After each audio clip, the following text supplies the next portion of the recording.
Umakyat na sa 30 ang bilang ng mga nasawi sa pananalasa ng magkakasunod na bagyong Krising, Dante, Emong at ng pinaigting na habagat sa halos buong bansa.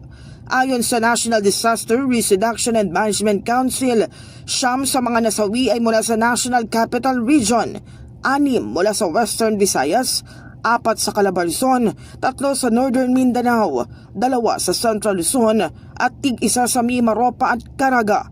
Sa ngayon, 13 pa lang sa mga iniulat na nasawi ang kumpirmado ng mga otoridad mula yan sa NCR, Regions 3, 10 at Caraga.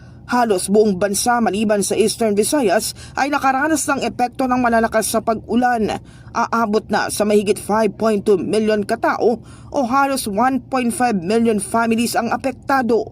Sa bilang na yan, mahigit 200,000 individuals ang nananatili pa rin sa mga evacuation centers.